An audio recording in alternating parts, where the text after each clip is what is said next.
Jangan lupa subscribe, like, dan komen agar channel ini tambah maju. Episode 307. Cerita sebelumnya. Setelah persenjataan yang dipesan Jordi datang, pasukan Blackwater sangat giat berlatih.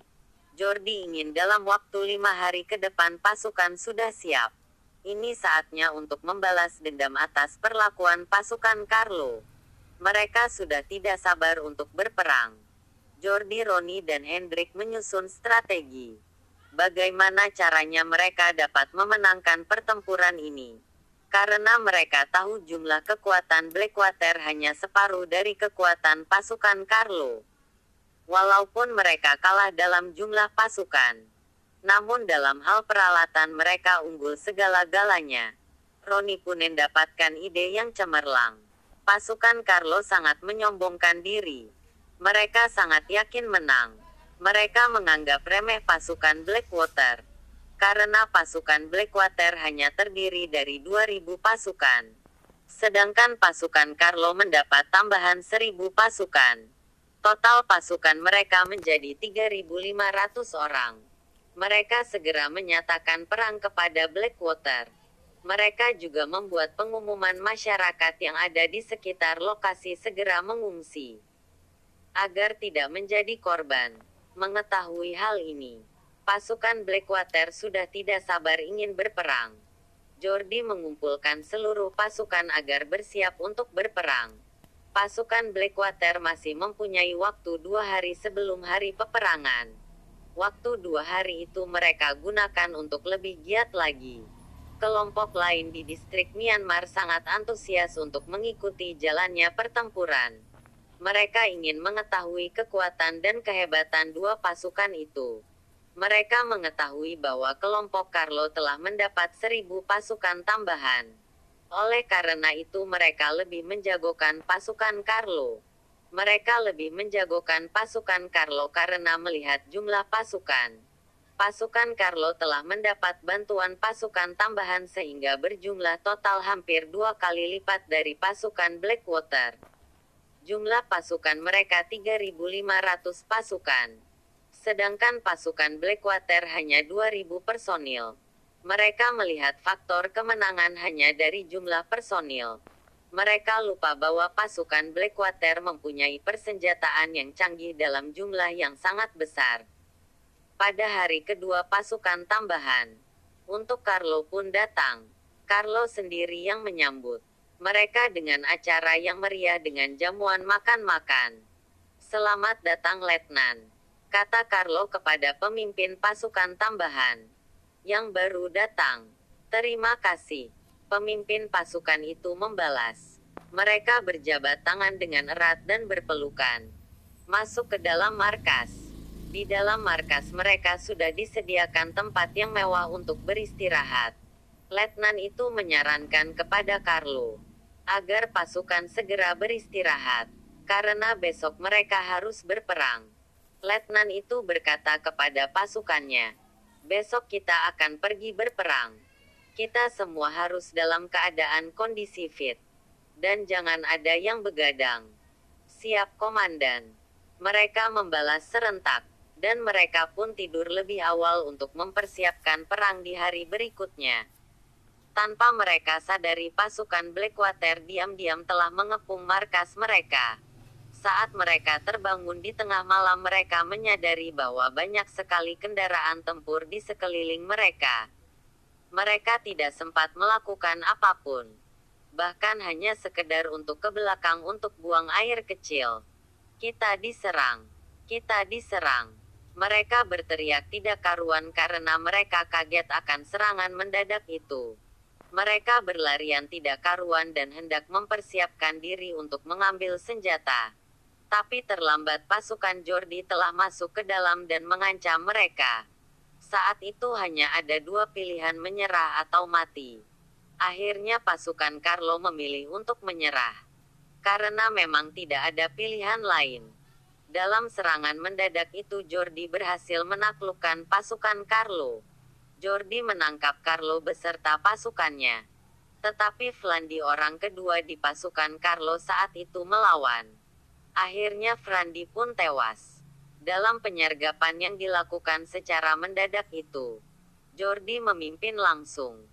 Jordi tidak ingin ada kesalahan sedikit pun. Dan akhirnya membuahkan kemenangan. Pasukan Carlo bertekuk lutut di hadapan pasukan Jordi. Dalam penyerangan itu Jordi membawa tank dan kendaraan armor. Jordi mengepung markas pasukan Carlo dengan kendaraan tersebut. Setelah pasukan Carlo menyerah, Jordi turun dari sebuah mobil armor dan langsung menuju markas pasukan Carlo. Jordi terlihat mengenakan seragam militer. Dia menggunakan baret warna merah. Ia terlihat sangat berwibawa. Jordi masuk ke markas dengan senyum kemenangan. Lapor komandan. Letnan yang memimpin serangan mendadak itu hormat kepada Jordi.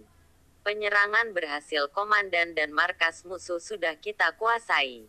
Terima kasih. Antarkan aku ke markas komando mereka. Jordi membalas laporan anak buahnya. Akhirnya Jordi masuk ke markas komando pasukan Carlo yang sudah ditaklukkan. Jordi pun mengagumi markas komando pasukan Carlo. Markas komando itu lebih canggih dari markas komando Blackwater. Saat masuk ke markas komando, semua tentara yang ada di dalam ruang komando itu berdiri dan berikan hormat kepada Jordi. Mereka semua membungkukkan badan. Tidak ada satupun yang berani memandang ke arah Jordi. Mereka adalah para tentara yang bertugas di ruang komando tersebut. Dan kini mereka adalah tawanan Jordi. Jordi duduk di kursi jenderal dan menyuruh untuk membawa masuk para pemimpin pasukan Carlo. Dari seragam mereka Jordi sudah bisa menebak siapa pemimpin tertinggi mereka. Jadi kamu yang bernama Carlo? Jordi bertanya sambil membentak. Berani-beraninya kamu mencari masalah denganku. Kamu tidak tahu siapa aku sebenarnya. Kemampuan kalian hanya segini. Jordi menghardik dengan nada meremehkan. Jadi kau yang bernama Jordi, yang telah mengambil alih kelompok Blackwater? Carlo bertanya dengan laga marah. Carlo hendak berdiri dan menyerang Jordi. Bruak. Tubuh Carlo terjatuh setelah menerima tendangan dari salah satu anak buah Jordi dan mengenai sebuah kursi hingga hancur berantakan. Kamu tidak berhak marah. Apalagi sama pimpinan kami. Kau ini tawanan kami. Jaga nada omonganmu. Kau itu berbicara dengan siapa? Seorang anak buah Jordi membentak. Lepaskan. Ayo kita berperang secara jantan. Carlo marah dan menantang Jordi. Kalian semua pengecut. Bisanya menyerang saat orang sedang lengah. Kata Carlo lagi. Roni maju ke depan dan mengangkat kerah baju Carlo. Ini perang bung, bukan permainan. Lagi pula saat ini kau itu tak lebih seekor nyamuk.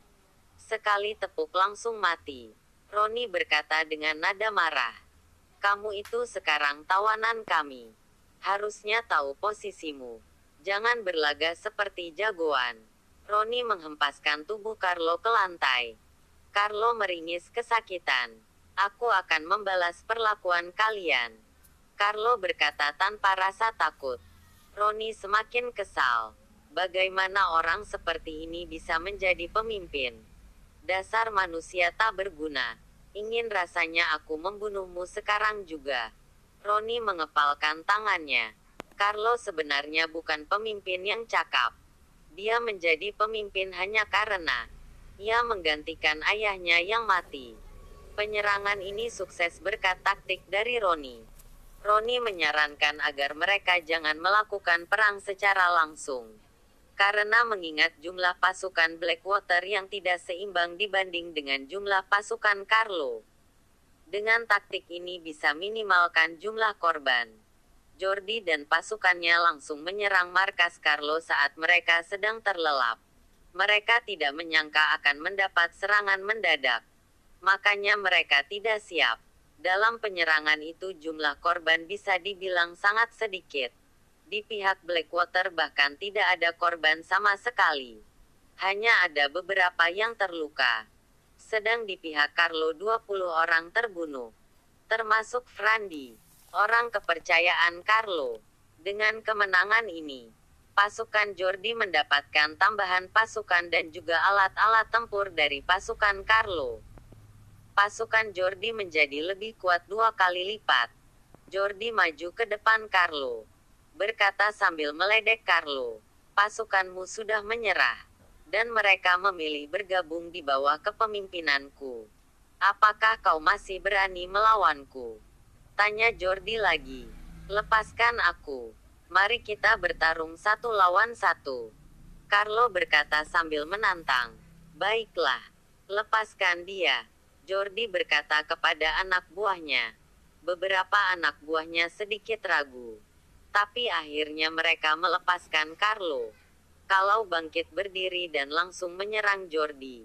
Tapi, belum sempat Carlo melancarkan serangan ke arah Jordi, sebuah tendangan sangat kuat dari Jordi mengenai perutnya. Carlo pun terpelanting ke belakang. Carlo masih belum menyerah. Dia bangkit berdiri dan menyerang lagi. Tapi dengan sigap, Jordi menghantamkan tangannya ke wajah Carlo, sehingga ia jatuh untuk kedua kalinya. Carlo tidak dapat berdiri. Tenaganya sudah habis. Darah segar berceceran dari mulut Carlo. "Orang tidak berguna sepertimu tidak berhak menantang diriku." Jordi menghampiri Carlo dan memegang palanya. Carlo ketakutan setengah mati. Dia pun berkata, "Aku hanya disuruh oleh Naipidi." Lalu Carlo menunjuk seorang letnan yang ada di barisan tawanan. Dia adalah kepala pasukan yang dikirimkan oleh Naipidi untuk membantuku menyerang Blackwater. Letnan itu yang bernama Marco ditarik ke hadapan Jordi. Jordi bertanya kepada letnan itu, apa maksud dan tujuannya, dan kenapa mereka menyerang Blackwater. Dengan ketakutan dia menjelaskan bahwa Naipidi tidak suka ada orang asing yang bermain di daerahnya, apalagi mengambil alih kelompok tempur Blackwater. Mereka tidak suka orang asing mencampuri urusan mereka. Mereka juga menyuruh Jordi untuk segera pergi dari daerah ini, atau mereka akan bersatu dan menyerang pasukan Blackwater. Lalu Jordi bertanya kepada Marco dengan nada mengejek, "Kalau kalian memang hebat, mengapa kalian tidak bisa mengatasi para bandit dan pembuat rusuh, termasuk gembong narkoba? Di mana kehebatan kalian?" Marco hanya menyerigai dan menahan amarah. Dia sangat marah tapi tidak bisa berbuat apa-apa, karena dia kini hanya seorang tawanan. Jordi pun berkata kepada pasukannya, "Tahan mereka semua. Umumkan kepada kelompok-kelompok lain bahwa daerah Gading menjadi daerah kita dan pasukan Carlo telah bergabung dengan kita. Aku juga ingin melihat pasukan mana yang masih berani mencari mati dengan menantang kita," kata Randy dengan suara berat. Jordi memperhatikan satu persatu para tahanan itu dengan pandangan merendahkan. Bersambung.